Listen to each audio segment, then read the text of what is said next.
Hello, everybody. My name is Scott Crawford. You may be in my U.S. history class here at Lamar High School, or you may be in somebody else's U.S. history class. But either way, we're going to be going through the Roaring Twenties today, which is the decade of the 1920s. And you probably will have a Google sheet that goes along with this that's in Canvas.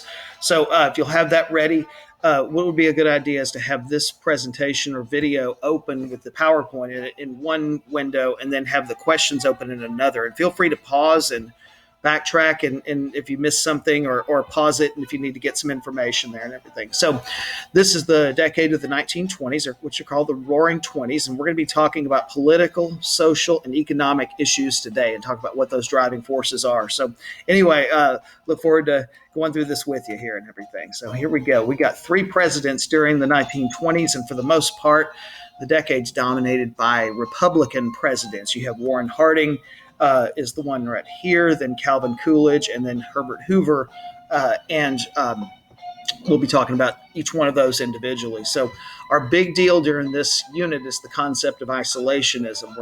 We're interested in not getting in any more world wars like we were just in the previous decade, ending in 1918. So we want to build our own business and refuse to get involved in other countries' disputes. Here's some domestic policies. You might see a question about that. Wink, wink, nudge, nudge. And here we go. Big thing about this is this concept here. You've probably seen this in my class before, or your own class if you're not in my class, but laissez-faire, the idea of the government leaving people alone and letting them build their own businesses. So that's something that this is a time of that, where the government does leave people alone and stay out of the business of individuals. Here's Warren Harding. His whole presidency is predicated on the concept of return to normalcy, the way things used to be before the war. Warren Harding dies in 1923, and Coolidge takes and serves the end of that term plus another term, and then Hoover takes over in 1929. So we'll talk about and that motto from Coolidge right there, that the business of America is business. That's one that's going to be important to Coolidge, to understanding him. That's that concept of laissez-faire, leave people alone, let businesses run themselves and everything. Hoover, his presidency is dominated by the Great Depression that started soon after he took office, and not even quite a year into his only term, and he's considered one of the worst presidents we ever had. This is a time where we don't have very good presidents, unfortunately, at this time. This is the 1920 election. Here are some things about him. You may have a question about that. Feel free to pause this and go and get what you need from it. I'm not going to talk a lot about him.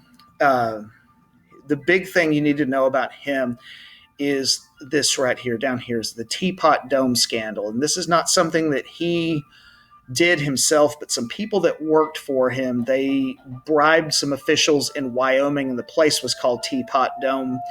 And it was thought that he should have known about this. And this doesn't even come out until after he's dead. There, and another thing. So anyway, this is the big thing to associate with Harding there. Also, his wife may have killed him. We're not exactly sure, but he did have a child out of wedlock, and she may have had motive to kill him, and she may have poisoned him. He died from a sudden onset of illness, which a lot of people think was that his wife poisoned him. Anyway, this is an example. The Teapot Dome thing is an example of political corruption. Here's Coolidge here. He had that laissez-faire approach, and this actually encouraged a lot of people to speculate too much in the stock market, like kind of using it to gamble with and everything. And then Hoover said the U.S. had conquered poverty, and this is before the Great Depression hits. When the Great Depression hits, Hoover, his idea is that we're going to get out because we have rugged individualism, and it's going to get us out of the Great Depression. So anyway, he was definitely thought to not help people that needed help when the Depression started there. Everything. So this leaving people alone and not getting involved in people's lives was a direct cause of the Great Depression, which we'll talk about in our next unit. I know it may be hard to read. Pro-business, they were presidents that wanted businesses to grow, so that's what they tried to get to, pro-business, and leave them alone, let them grow, and encourage them to grow that way. Other economic issues include the automobile, and this is the decade where automobiles weren't invented during this time, but this is where they became more important, and more people started having them. There's some things there. You might see a question about that. there and everything. It's not just the cars, it's also the rubber to make tires, it's the steel, it's the glass, it's the building of the cars. It's not just the cars themselves. So it really changes the country a lot during this time.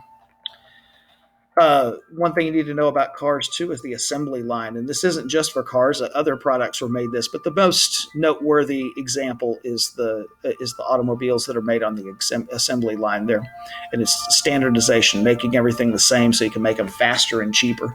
Everything.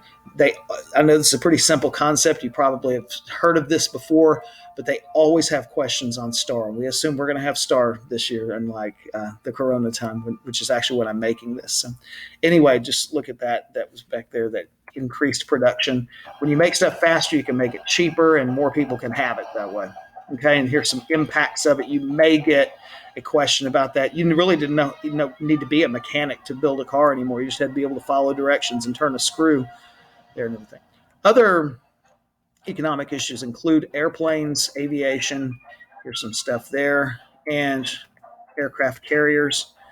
And other things that were important were inventions at this time. We're going to talk about some of the economic things. This invention right here is a primitive kind of toaster that the little metal parts there get hot and toast the bread. That's an old school refrigerator, a vacuum cleaner, streetcars, and then like uh, movies like moving pictures that actually had sound that went along with them. They came up during this time. So some of these inventions, it leads to this idea of mass consumption. People would start advertising these cars and other thing, and they had this idea that you could buy now and pay later. Well, a lot of people did that and started getting in trouble with that, because once you start doing that, then it's okay to do one or two things like that. But if you're financing a lot of things that way, you probably will get in trouble even today. So that idea of the installment plan was pretty new at that time, or it became more prevalent during this time. So we have lots of consumer spending, lots of profits for businesses. It pushes up the wages, encourages more spending,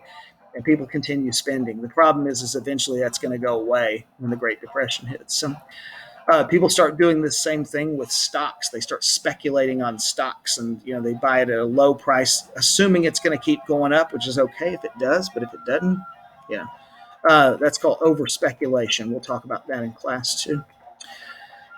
Right here, this just shows that, basically as time goes on, you're going to have times where the economy's good. That's a peak. You're going to have times when it's low. That's a trough or whatever. So anyway, it tends to go up and down over time. And, as I'm making this, we look like we're about to go down there and everything. But anyway, here's the stock market crash in 1929, and it leads to right here. This big drop happened in just one day. So not everybody was well off during the 1920s. Farmers struggled, and this was a time where the top earners in the country made tons of money. A lot of people were not making all that much money either.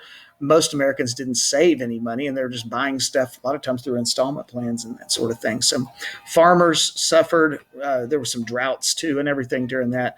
Railroads suffered. The automobile kind of put a dent in the railroad business there.